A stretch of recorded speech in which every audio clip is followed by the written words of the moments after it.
பலாங்குடையில் concrete மின் கம்பங்களை தயாரிக்கும் தொழிற்சாலை ஒன்றை ஜனாதிபதி மைத்ரிபால சிறிசேன இன்று திறந்து வைத்தார். மலேசிய தொழில்நுட்பத்தை பயன்படுத்தி இந்த தொழிற்சாலையில் கான்கிரீட் மின் கம்பங்கள் தயாரிக்கப்பட உள்ளன.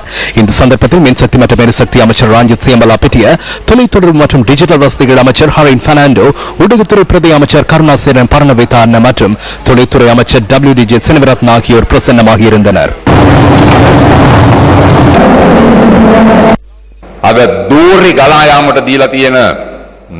எமது அரசாங்கத்தின் கொள்கையில் உள்ள சில விடயங்கள் தொடர்பில் சமூகத்திற்குள் விவாதிக்கப்படுகிறது.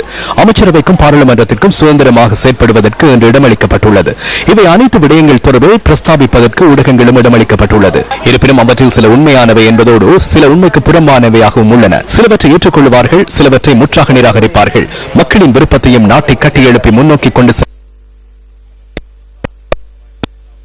கூறுவதை போன்று இந்த நாட்டை அழிப்பதற்காக அல்ல, இந்த நாட்டின் உள்நாட்டு கைத்தொழிலை பலப்படுத்துவதற்கும் தேசிய உற்பத்திகளுக்கு சிறந்த சந்தை ஒன்றை உருவாக்குவதற்கும் நாட்டு மக்களுக்கு நாளாந்தம் தேவையானவற்றை நாட்டிற்குள்ளேயே உற்பத்தி செய்வதற்கும் தற்போது தசம் 1க்கு வீழ்ச்சி அடைந்துள்ள எமது சர்வதேச சந்தையை பலப்படுத்தி உள்நாட்டு தேவைகளை போன்று எமது சர்வதேச வளத்தை மேம்படுத்துவதற்கும் சர்வதேச சந்தைக்கு தேவையானவற்றை நாட்டிற்குள் உற்பத்தி செய்வதற்கு உள்நாட்டு உற்பத்தியாளர்கள், உள்நாட்டு பொறியியலாளர்களை, உள்நாட்டு புத்திஜீவிகளை, கல்வி கற்றோரை பலப்படுத்தி உலகின் பலம் வாய்ந்த தேசமாக நாட்டை கட்டியெழுப்பும் பொறுப்பை அரசாங்கம் என்ற ரீதியில் நாம் ஏற்றுள்ளோம்.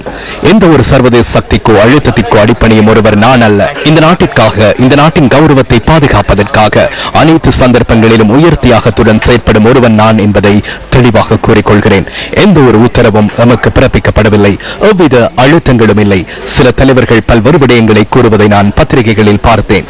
நீங்கள் செய்த பாவங்களே எமக்கு சரி செய்ய வேண்டி ஏற்பட்டுள்ளது என்பதை நான் அவர்களுக்கு கூறிக்கொள்ள விரும்புகிறேன். කිසිදු නියෝග අපිට නැහැ. අපිට කිසිදු බලපෑම් නැහැ. අපිට කිසිදු තර්ජනයක් නැහැ.